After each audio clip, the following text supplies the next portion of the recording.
జనగామ జిల్లాలో double murder కలకలం రేపింది. తల్లి కూతుర్ని కత్తులతో దారుణంగా నరికి చంపారు దుండగులు. తర్వాత బంగారు ఆభరణాలతో పరారైనట్టుగా తెలుస్తోంది. జాఫర్గఢ్ మండలం తమ్మడపల్లిలో ఈ ఘటన చోటు చేసుకుంది. ఆస్తి తగాదాల ఈ ఘటన కారణమని తెలుస్తుంది. నిద్రిస్తున్న తల్లి అండమ్మపై దుండగులు దాడి చేశారు. పెరట్లో ఉన్న కూతురు రాణిపై కత్తులతో దాడి చేశారు. దుండగుల దాడిలో తల్లి కూతురు అక్కడిక్కడే మృతి చెందారు. ఘటనపై పోలీసులు దర్యాప్తు చేస్తున్నట్టుగా తెలుస్తోంది. ఇక ఈ గొడవకు ఆస్తి తగాదాలే కారణమని తెలుస్తోంది. తొలుత తల్లిని హతమార్చారు, అలాగే తర్వాత కూతురిని హతమార్చారు. దుండగుల దాడిలో ఇద్దరు అక్కడిక్కడే మృతి చెందారు. దీనిపై పోలీసులు దర్యాప్తు చేస్తున్నారు. ఈ ఘటన ప్రస్తుతం కలకలం రేపింది. జనగామ జిల్లాలో ఈ దారుణ ఘటన చోటు చేసుకుంది. జాఫర్గఢ్ మండలం తమ్మడపల్లిలో తల్లి కూతుళ్లను గుర్తు తెలియని వ్యక్తులు కిరాతకంగా హత్య చేశారు. ఇరువురిని అత్యంత దారుణంగా చంపారు. శుక్రవారం ఉదయం దీనిని గమనించిన స్థానికులు పోలీసులకు సమాచారం ఇచ్చారు. వెంటనే స్పాట్కు వచ్చిన పోలీసులు మృతులు తల్లి అండమ్మ, గాలి రాణి కూతుర్ని గుర్తించారు. ఇక ఇద్దరు మృతికి సంబంధించి ప్రస్తుతం కేసు నమోదు చేసుకొని దర్యాప్తు చేస్తున్నారు. ఈ మొత్తం వ్యవహారానికి సంబంధించి ప్రస్తుతం ఆస్తి తగాదాలు ఈ హత్యకు అనుమానంగా పోలీసులు భావిస్తున్నారు. స్థానికుల సమాచారంతో పోలీసులు కేసు నమోదు చేసుకొని దర్యాప్తు చేస్తున్నారు. జనగామ జిల్లాలో ఈ ఘటన చోటు చేసుకుంది. ఇంట్లో నిద్రిస్తున్న తల్లి కుమార్తెలను దుండగులు హత్య చేసి పారిపోయారు. దీంతో ఈ ఘటన స్థానికంగా కలకలం రేపింది.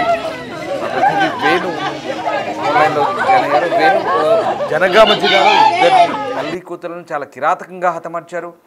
కారణం ఏంటి? ఆస్తి తగాదాలు ఏమైనా కారణమా, లేదా ఇతరత్ర కలహాలు ఏమైనా ఉన్నాయా? పోలీసులు దర్యాప్తులో ఎలాంటి వివరాలు వెల్లడించే అవకాశం ఉంది? డబుల్ మర్డర్కి సంబంధించి పోలీసులకు ఎటువంటి ప్రాథమిక ఆధారాలు కూడా లభించలేదు. అయితే ఇద్దరిని కూడా దోపిడి దొంగలు దొంగతనం కోసం వచ్చి చంపుతుంటారంటూ కూడా పోలీసులు భావిస్తారు. మరోవైపు ఈ కుటుంబానికి సంబంధించి ఎవరైనా ఆస్తికి సంబంధించిన విషయాల లోపల గొడవలు ఉన్నాయా, పలి వాళ్ళకి సంబంధించి ఏదైనా గతం లోపల ఇద్దరి మధ్య వాగ్వాదాలు జరిగిన సంఘటన దానిపైన ప్రస్తుతం పోలీసులు ఫోకస్ చేశారు. ఎటువంటి ఆనవాళ్లు దొరకపోవడంతో వైపు క్రూసీము, మరోవైపు డాగ్ స్క్వాడ్ తీసుకొచ్చారు. డాగ్ స్క్వాడ్ కూడా దాదాపు గంటన్నర సేపు సంఘటన స్థలం నుంచి గ్రామ పంచాయతీ బిల్డింగ్ వరకే వెళ్ళింది. తర్వాత డాగ్ స్క్వాడ్ కూడా అక్కడ ఎటువంటి ఆధారాలను చూపించలేకపోయింది. దీంతో క్రూస్ టీం ఆ యొక్క వృద్ధురాలు అండమ్మ మృతదేహం చుట్టూ ఉన్నటువంటి అక్కడ సామాగ్రి, అదే విధంగా ఆ పెరట్లో తన కూతురు రాణిని హత్య చేసినటువంటి ప్రదేశంలో ఉన్నటువంటి రాళ్ళు వేలుమురొచ్చనేకంతో ప్రస్తుతం అయితే ఆ ఫింగర్ ప్రింట్ టీము ఆధారాలు అయితే సేకరించిన పరిస్థితి. ఇక గ్రామస్తులు కూడా దీనికి సంబంధించి ఏ విషయాన్ని కానీ చెప్పలేకపోయింది. ఎందుకంటే నిన్న రాత్రి నుంచి భారీ వర్షం కురిసింది. ఆ తర్వాత పూర్తిగా కరెంటు కూడా లేకపోవడంతో చిమ్మ చీకటిగా ఉంది. మరోవైపు ఈ ఇద్దరు ఉండేటువంటి ఇల్లు కూడా ఊరికి చివరిలో ఉంటుంది. సో అంటే అక్కడికి ఎవరొచ్చినా వెళ్ళినా కూడా గ్రామస్తులు గమనించే అవకాశం లేదు. ఇక నిన్న పూర్తి చీకట్లో ఉండడంతో కూడా ఎవరు వచ్చినా కూడా చూసినా కూడా వాళ్ళ ఆధారాలు చెప్పే పరిస్థితి ఉండదు. సో ఇట్లాంటి పరిస్థితుల్లో ఈ కేసు అయితే ప్రస్తుతము జఫర్గఢ్ పోలీసులకు ఛాలెంజింగ్ అయితే మారింది. ప్రస్తుతం ఏసీపీ కూడా సంఘటనా స్థానానికి వచ్చారు. అక్కడ పూర్తి వివరాలు సేకరిస్తున్నారు. ఇక ఈ రాణి ఎవరైతే హత్యకు గురైన రాణి ఉన్నారో తనకు కొడుకు కుమార్తె ఉండగా వాళ్ళ ఫ్యామిలీస్ అన్ని కూడా హైదరాబాద్ లో ఉంటాయి. రాణి అక్కడ ఉన్న వ్యవసాయ పొలం చూసుకుంటుంది. తన తల్లిని కూడా తీసుకొచ్చి తన ఇంటి వద్దనే ఉంచుకుంటుంది. అంటే ఇద్దరిని ఇదే విధంగా కరెంట్ లేని సమయము, పూర్తిగా ఎవరు గమనించిన సమయం చూసుకొని వీళ్ళని మర్డర్ చేశారంటే తెలిసిన వ్యక్తులైనటువంటిది మాత్రం ప్రస్తుతం పోలీసులు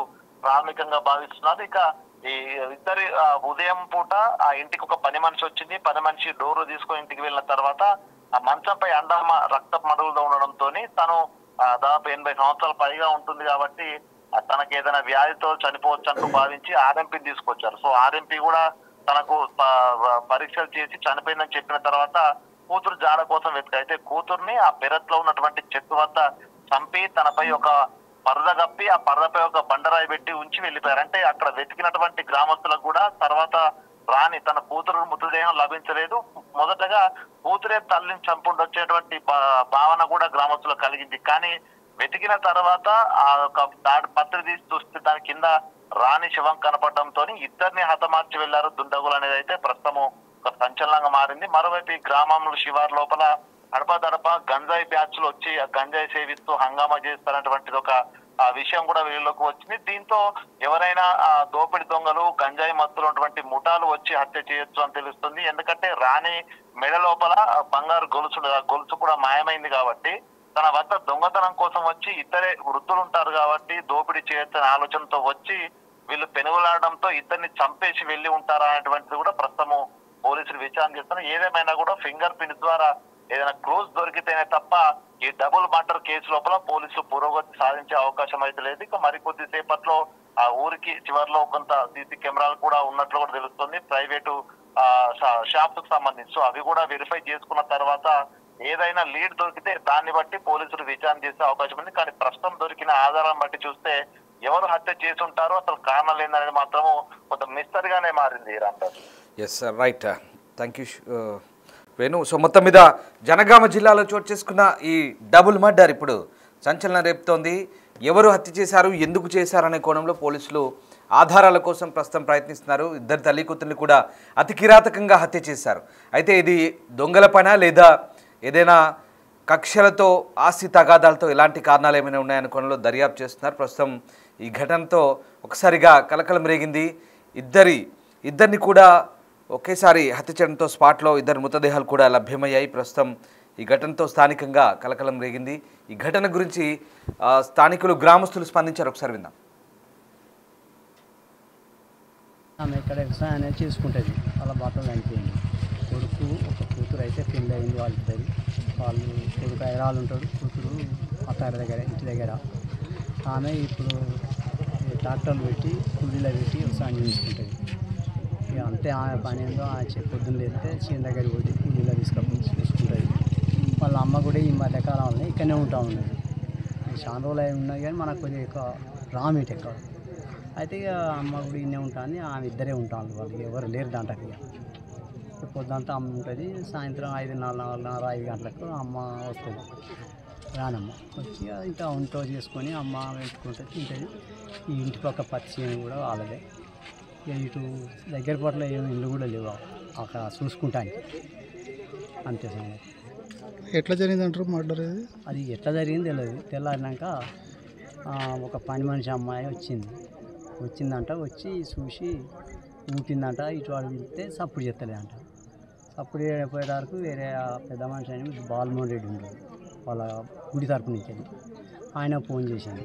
మరి ఎవరు ఇచ్చిన నెంబర్. ఆ ఫోన్ ద్వారా ఇంకో ఆయన జోజిరెడ్డి అని ఆయనే ఇద్దరు కలిసి ఇంటికి వచ్చేసేసరికి అమ్మ ముసలమ్మ అరే బెడ్డుగాకి చచ్చిపోయింది ఏమో అయినట్టున్నదని అప్పటికే ఆర్ఎంపీ డాక్టర్ కూడా వచ్చి ఉన్నాడు.